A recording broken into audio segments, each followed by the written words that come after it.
Hi friends, welcome to my channel.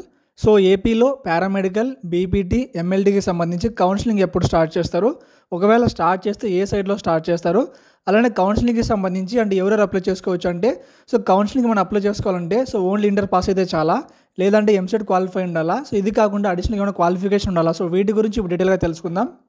So వీడియోలోకి వెళ్ళే ముందు సో మన ఛానల్లో బైపీసీ కింద ఉన్న అన్ని కోర్సులకు సంబంధించి అంటే పారామెడికల్ కావచ్చు, అగ్రికల్చర్ కావచ్చు, ఫార్మసీ కావచ్చు, వెటనరీ కావచ్చు, ఇలా అన్ని కోర్సులకు సంబంధించి సో కౌన్సిలింగ్లకు సంబంధించి ప్రతి విషయం కూడా అప్డేట్ చేయడం జరుగుతుంది. సో మీరు చేయాల్సిందల్లా కూడా మన ఛానల్ సబ్స్క్రైబ్ చేసుకోండి. సో సబ్స్క్రైబ్ చేసుకున్న తర్వాత గంట సింబల్ ఆన్ చేసుకోండి. సో ఆన్ చేసుకుంటే మన ఛానల్లో ఏది అప్లోడ్ చేసినా మీకు వెంటనే ఫాస్ట్ నోటిఫికేషన్ అయితే వస్తుంది. కాబట్టి తప్పకుండా సబ్స్క్రైబ్ చేసుకోండి. సో ఇంకా మనం పారామెడికల్, బీపీటీ, ఎంఎల్టీకి సంబంధించి డీటెయిల్గా చూసుకుంటే సో ముందుగా క్వాలిఫికేషన్ వచ్చేసి సో మీరు ఇంటర్ క్వాలిఫై అయితే చాలు.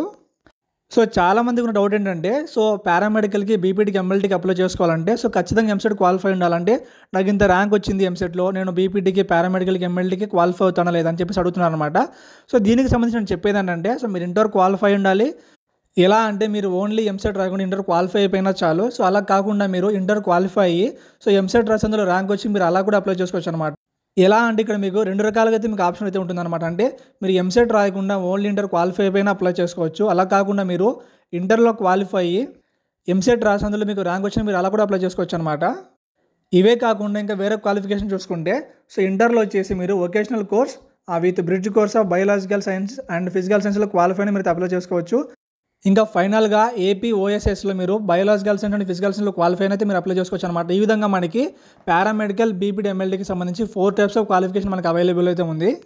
సో కాబట్టి మనకి పారామెడికల్, బీపీటీ, ఎంఎల్టీకి సంబంధించి క్వాలిఫికేషన్ వచ్చేసి ఓన్లీ ఎంసెట్ మాత్రమే కాదు, ఎంసెట్ కాకుండా సో మీరు ఓన్లీ ఇంటర్ క్వాలిఫై అయినా చాలు, మీకు ఎంసెట్ ర్యాంక్ వచ్చినా పర్లేదు.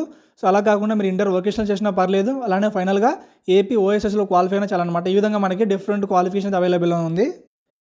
ఇంకా పారామెడికల్, బీపీటీ, ఎంఎల్టీకి సంబంధించి మనకి కౌన్సిలింగ్ ఎప్పుడు స్టార్ట్ చేస్తారో చూసుకుంటే సో ఎవ్రీ ఇయర్ కూడా ఈ కోర్సులకు సంబంధించి కౌన్సిలింగ్ వచ్చేసి బీఎస్సీ నర్సింగ్కి కంప్లీట్ చేసిన తర్వాత స్టార్ట్ చేస్తారనమాట. సో మనం ప్రజెంట్ చూసుకుంటే బీఎస్సీ నర్సింగ్కి సంబంధించి ఇంకా ఎటువంటి అప్డేట్ కూడా రాలేదు.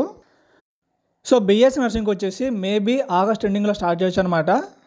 నీట్ కౌన్సిలింగ్ వల్ల బీఎస్సీ నర్సింగ్ లేట్ చేస్తున్నారు. సో దీనివల్ల డాక్టర్ వైఎస్ఆర్ హెల్త్ యూనివర్సిటీ వాళ్ళు సో మనకి ఆటోమేటిక్గా బీఎస్సీ నర్సింగ్ లేట్ అవుతుంది. కాబట్టి ఈ గ్యాప్ లోపు ఆ పారామెడికల్కి, బీపీటీకి, ఎంఎల్టీకి స్టార్ట్ చేసి అని చెప్పేసి అనుకున్నారనమాట. మీ లక్ బాగుండి స్టార్ట్ చేస్తే ఆగస్టు 1st లేదా 2nd వీక్లో స్టార్ట్ చేయొచ్చు. లేదంటే సో బీఎస్సీ నర్సింగ్ కంప్లీట్ చేసిన తర్వాత స్టార్ట్ చేస్తారనమాట. సో అలా చూసుకుంటే ఇంకా పారామెడికల్, బీపీటీ, ఎంఎల్టీకి వచ్చేసి మనకి సెప్టెంబర్ ఎండింగ్ లేదంటే అక్టోబర్లో మనకి స్టార్ట్ అయ్యే అవకాశం అయితే కనిపిస్తుంది అనమాట.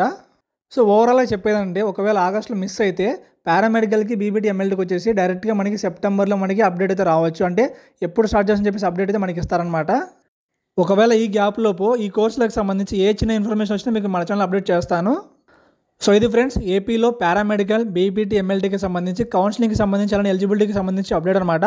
సో వీటికి సంబంధించి మీకు ఏమైనా డౌట్స్ ఉంటే కింద కామెంట్ చేయండి. ఇంకా మీకు వీడియో నచ్చితే లైక్ చేసి, షేర్ చేసి, సబ్స్క్రైబ్ చేయండి. Thank you.